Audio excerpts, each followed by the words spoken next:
There is a region of space that does not appear on any public star chart in the known galaxy. It is not small.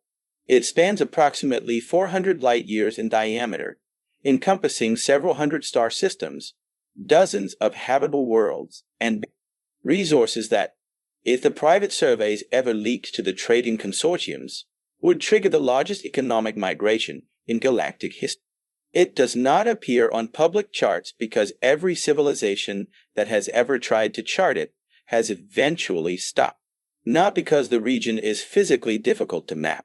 The stars are cooperative.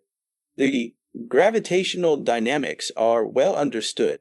The astronomical data is clean and consistent and entirely navigable by any FTL-capable vessel with a competent crew. They stopped charting it because of the ships that didn't come back. Not many ships. That's the thing that makes it worse somehow. If hundreds of ships had vanished, it would be a catastrophe, a tragedy, a galactic incident, prompting urgent investigation and coordinated response. Instead, a few ships, over a very long time, disappearing quietly. A survey vessel here, a long-range probe there, an exploratory mission that sent back 3 weeks of perfectly normal data, and then went silent mid-transmission, not with a distress signal, not with an emergency burst, just silence, as if something had reached into the transmission and closed a hand around it. Over 4,000 years of recorded galactic history, 47 vessels have entered the region designated on internal hegemony charts as Sector Vael-Norath. 23 came back. 24 did not. The ones that came back were, without exception, changed. Not physically. Medical examinations never found anything.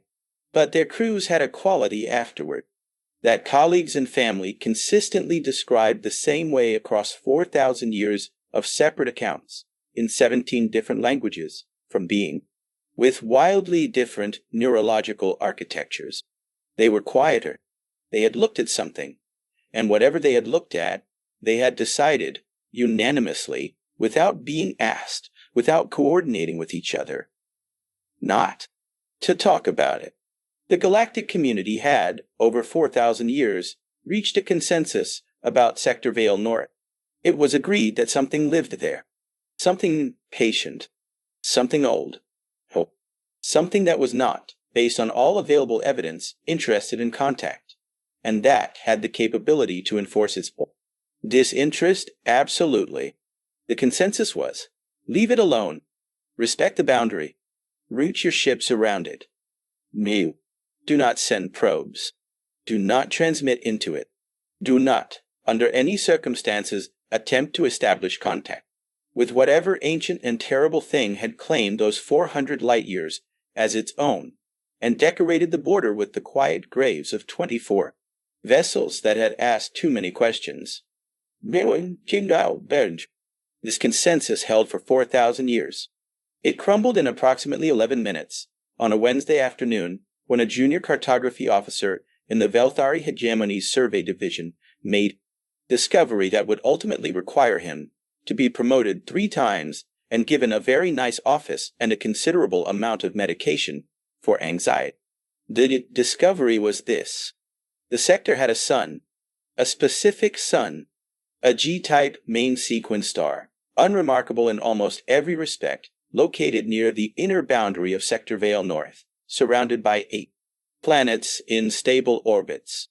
The junior cartography officer had been doing routine cross-referencing of newly acquired deep-range survey data against historical records, looking for navigational anomalies, when he found that this particular star, catalogued in the hegemony's oldest records as Vael 7G Sol, given the designation upon first survey approximately 9,000 years ago, before the disappearances began and the no-go consensus formed, matched, with a precision that the crosswalk reference algorithm rated at 99.97%, a star that appeared in the contact file of a recently encountered civilization.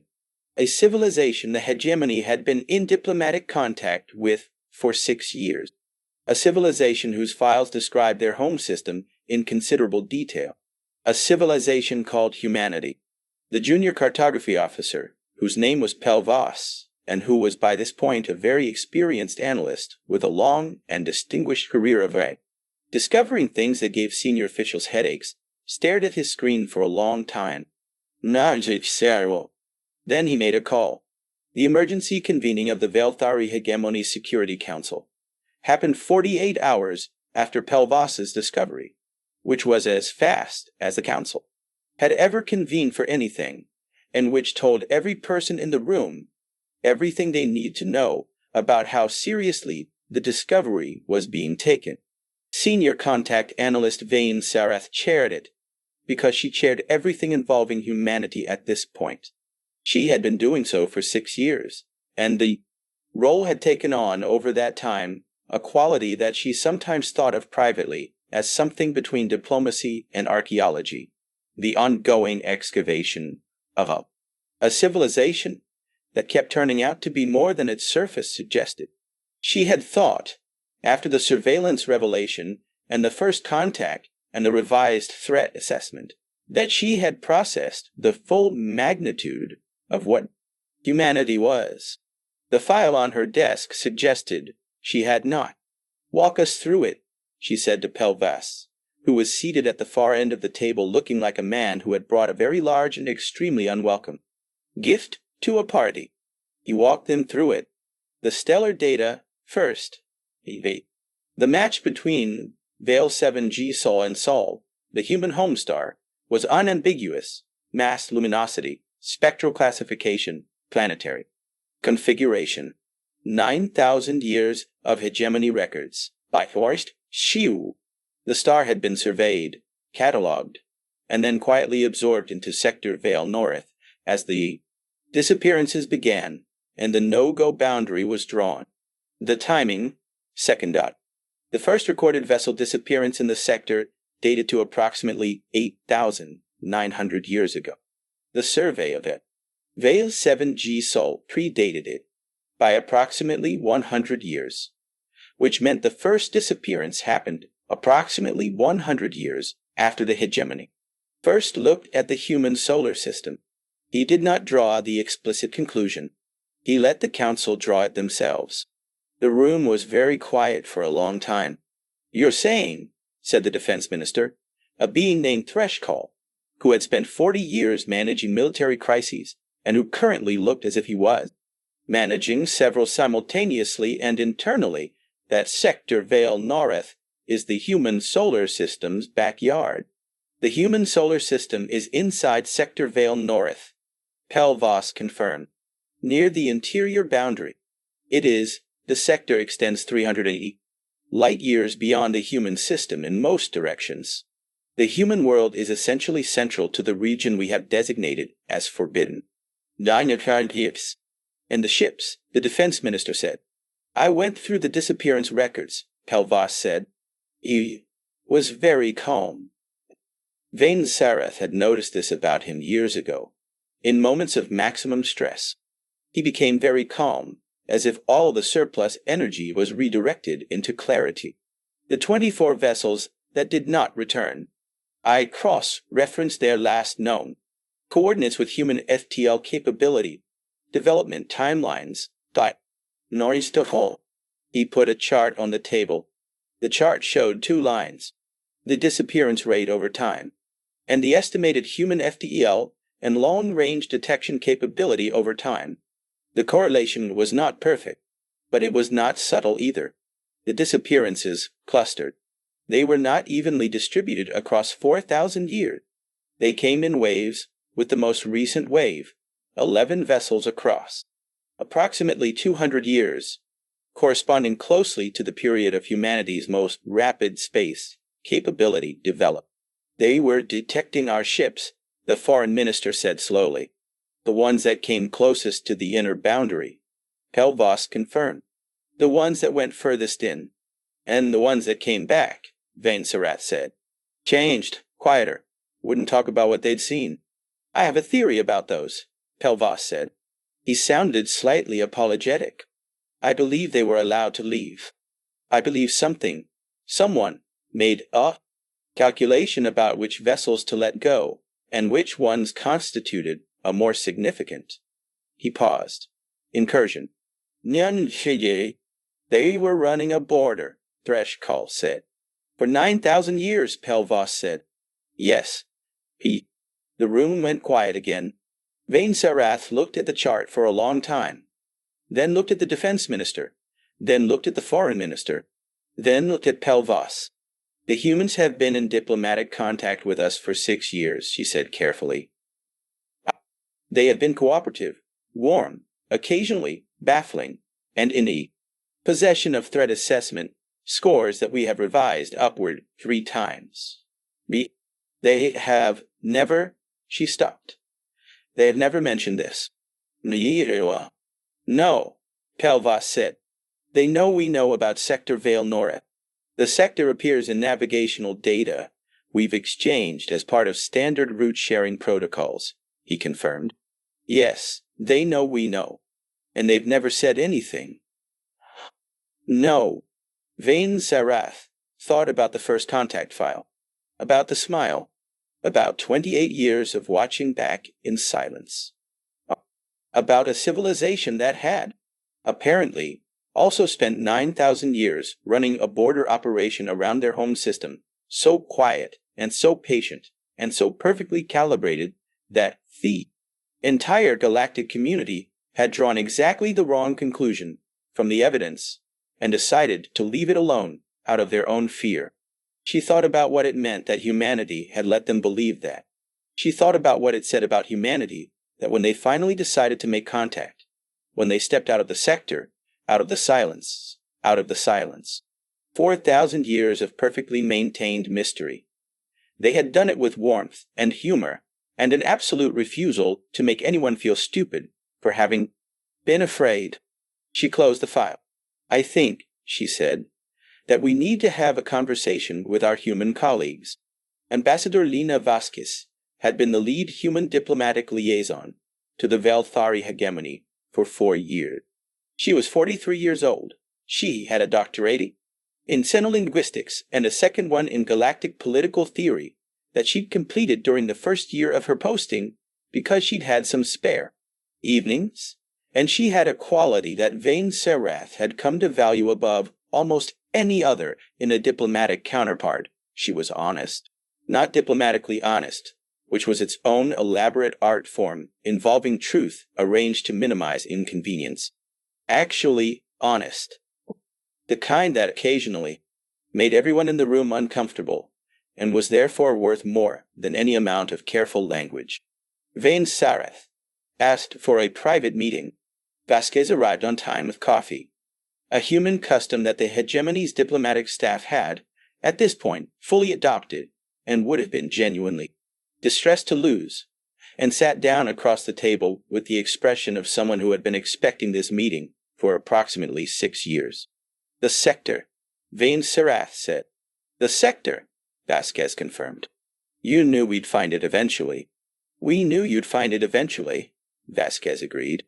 We were actually a little surprised it took this long. Your cartographic records are excellent. Pelvas is exceptional. We've been tracking his work for years. We expected him to catch the stellar cross-reference within the first 2 or 3 years of the contact. File exchange.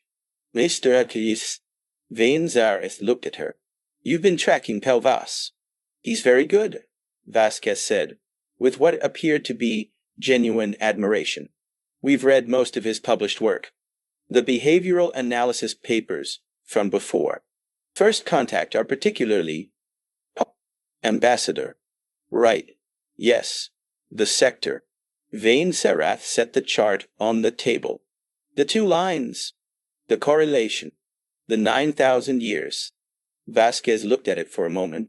Something moved across her face. Not guilt exactly, not quite, but the expression of someone who is about to explain a decision that was reasonable when made and is now required to be explained to someone who was not consulted. We didn't disappear those ships, she said. I didn't think you did. Some of them had accidents. Space is genuinely dangerous in that region. There are several gravitational anomalies near the outer boundary that aren't well. Charted from outside, because we didn't want them well charted from outside. Some of the disappearances were genuine navigational disasters. Nice, Ambit, Partio, and the others. Vasquez was quiet for a moment. The others were escorted out. Escorted beyond the outer boundary, unharmed, with their instruments thoroughly reorganized, and a strong suggestion that this particular region of space was not worth further investigation. Dot, me see you right. She paused. We tried to be kind about it. We didn't want anyone hurt. She looked at the chart. We wanted our corner of the galaxy to ourselves for a little while longer. I'm not curse. 9,000 years is not a little while, Vael-Norath said. By galactic standards, Vasquez said, it's not that long. Vael-Norath stared at her. We're a young species, Vasquez said. In species terms, we needed time to... She thought for a moment. You have the hegemony. 12,000 years of institutional history, established protocols, a known position in the galactic order. You know what you are. You know where you stand. She looked at Vael-Norath with the direct, steady gaze that Vael-Norath had come to associate with the moments when Vasquez was about to say the true thing rather than the diplomatic thing. Well, we didn't know what we were yet. We needed to figure that out without anyone watching, without anyone deciding for us, without the weight of a lie. Everyone else's expectations about what a new species is supposed to be. Not salty. The room was very quiet. So you ran a border, Vael-Norath said. We maintained a perimeter, Vasquez said. For the time we needed. And the ships that came back changed. Quieter. That was... We talked to them, Vasquez said simply. We introduced ourselves. We explained the situation. We asked them, politely, genuinely, to respect our privacy and not report the contact. We offered them nothing in exchange except an honest explanation. And they agreed. She looked at her coffee. People are generally reasonable when you treat them like they're reasonable. Yeah, whispered. And she, 23 crews, Vael-Norath said. Over 4,000 years. All agreed to keep the secret. Every single one, Vasquez confirmed. We kept in touch with most of them. It became a kind of informal tradition. Beings who knew. Most of them found it a positive experience, ultimately. They'd had this extraordinary secret. Some of them described it as... She smiled slightly. One crew called it the best thing that ever happened to them. They'd met humans. They knew. And they kept it, not because we asked them to, but because they understood why we needed them to. Vael-Norath thought about that for a very long time. When you made contact, she said, finally, 6 years ago, when you stepped out of the sector and sent the formal introduction signal, that was a decision. A collective one, Vasquez said. Took about 15 years of debate, actually. Not everyone agreed on the timing, but the consensus was that we were. She had paused, finding the right word. Ready. We'd figured out enough of what we were. We were ready to find out what we were going to become. And the sector? Vael-Norath asked. The boundary. The perimeter. Vasquez looked at her steadily. What about it? It still exists, Vael-Norath said. You haven't withdrawn. Your ships are still out there. Yes, Vasquez said. Which means, Vael-Norath said carefully, that for the past 6 years of diplomatic contact and relationship building and mutual exchange, while we were adjusting threat assessments and reviewing protocols and figuring out how to engage with humanity, you have maintained an active perimeter operation around a 400 light-year sector of space, simultaneously, without mentioning it. Well, we are very good at multitasking, Vasquez said. The silence stretched. Then Vael-Norath said, what is the current operational status of the perimeter? Vasquez picked up her coffee. She took a sip. She set it down. Reduced, she said. The outer boundary is essentially passive now. Monitoring only. We don't intercept ships anymore. Anyone who wanders in, we let them wander. But we just watch. She paused. The inner boundary around the home system is still active. It always will be. Some things you don't give up. That's, Vael-Norath stopped. Reasonable? Vasquez suggested. I was going to say extraordinary. We prefer home to be home, Vasquez said simply. I don't think that requires explanation. The full disclosure. Humanity's official, formal acknowledgement to the galactic community of the nature of Sector Vael-Norath was handled with the kind of careful, warm, impeccably judged communication that the human diplomatic corps had by this point perfected. They did it through Vael-Norath. They gave her the full, historical record. All of it. 9,000 years of perimeter logs. The documented contact encounters with the vessels they'd escorted out. The evolution of the operation from its earliest improvised form to the sophisticated, multi-layered system it had eventually become. They gave her the decision-making record. How humanity had debated the perimeter, who had argued for disclosure, and when, what the internal disagreements looked like, what the ultimate reasoning had been for the timing of first contact. They gave her all of it, and they said, share it, how you think is best. The trust implicit in that instruction was not lost on her. She thought carefully about how to present it. She could have framed it as a revelation, dramatic, unsettling, the unveiling of a 4,000-year deception.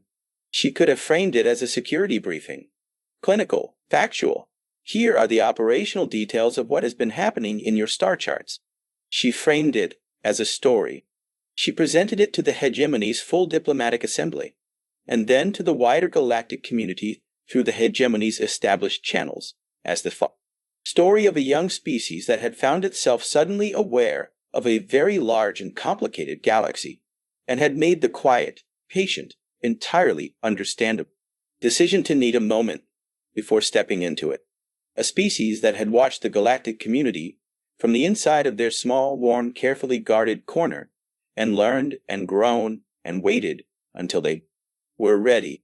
A species that had maintained their borders not with aggression, but with extraordinary gentleness, escorting ships out rather than destroying them, asking for them silence rather than enforcing it, treating every encounter at the perimeter as a conversation rather than an incident.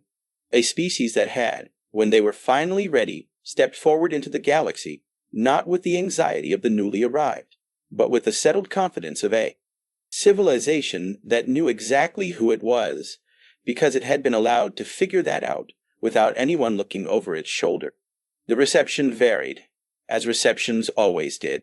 The Vael-Thari needed 3 days of internal deliberation and emerged with a revised threat assessment and a statement that managed, with considerable diplomatic skill, to express both respect and a continued undercurrent of wariness that everyone involved understood was probably permanent and also probably appropriate. The Kethvral, upon learning that the terrible ancient force that had claimed Sector Vael-Norath was humanity, updated their cultural database entry for humans to include the phrase established territorial dominion before galactic contact, and moved them from the category recently emerged species to legacy power, which in Kethvral hierarchy was one of the highest classifications possible. The Thalmori wrote 26,000 words. The Solan Imperium's emperor, upon receiving the full briefing, sat in his private garden for a long time. Then he sent a personal message to Ambassador Vasquez that said in its entirety, I understand now why you waited. I think, had I been you, I would have done the same. And in the archives of the galactic community's shared navigation database, a cartographer, a junior one, freshly qualified, on her first posting, opened the chart of the local cluster and found, for the first time, that the blank space in the spiral arm had been filled in. 400 light-years of space, properly mapped. Every system charted. Every world catalogued. She looked at the center of the newly opened region. One star. Eight. In 8 planets. Third planet, blue-green, atmospheric composition, flagged for habitability. Coordinates provided in full, the boundary markers removed, the no-go designation lifted. She looked at the designation tag. Daicha. Soil. System. Species. Human. Status. Open territory. Contact. Established. She stared at the chart for a moment. Something about it. The clean precision of it, the simple normalcy of the designation, the way it sat there now in the middle of 400 light-years of space that the galaxy had been afraid of for 4,000 years, made her feel something she couldn't quite name. She saved the chart. She went home that evening and stood on her roof and looked up at the sky and found, by reference to the new map, the tiny, unremarkable patch of stars that corresponded to Sector Vael-Norath. It looked exactly like every other patch of stars. It always had. The last conversation in this story happens at the inner boundary of what used to be Sector Vael-Norath, approximately 2 astronomical units from the human home world, on a monitoring station that has been continuously occupied for approximately 7,000 years. It is not a large station. It has never needed to be. The people who staff it, and there have always been people staffing it, generation after generation, quiet and watchful, and not particularly interested in being noticed, have a quality that visitors sometimes describe as serene, and that the station's long-term personnel would describe more accurately as accustomed. They have been doing this for a long time. They will do it for a long time more. The station commander, whose name is Yuen, has been posted here for 11 years. She is 51 years old. She has watched, from this station, the opening of the galactic disclosure, the formal mapping of the sector, the extraordinary traffic of diplomatic vessels that has come through in the past 2 years, as the galactic community processed the revelation and sent delegation after delegation to meet, in person, the species that had been their quiet neighbor and invisible mystery for 9,000 years. She has watched all of it from here, at the inner boundary, where the station's instruments track everything that passes through with quiet precision. She is watching now, as a Velthari survey vessel, a small one, civilian registration, the kind that does careful academic work, approaches the station on course that will bring it within hailing distance. She opens the channel. Velthari survey vessel, she said. This is monitoring station Inner Sol 7. You're within the inner boundary. Can I help you? The response, after the standard translation delay, is slightly hesitant. The voice on the other end has the quality of someone who has prepared for this and is now in it and discovering that preparation was not quite adequate for the actual experience. Monitoring station. This is research vessel, careful inquiry. We are doing a survey of the newly opened sector. Academic purposes. We have full clearance from the hegemony and from your diplomatic corps. We wanted to see. Mears are to see what? Yuen asks. A pause. Your home, the voice says. From here. We have spent. There are researchers who have spent their entire careers studying the sector from outside the boundary data. And now the boundary is open. And we wanted to. Another pause.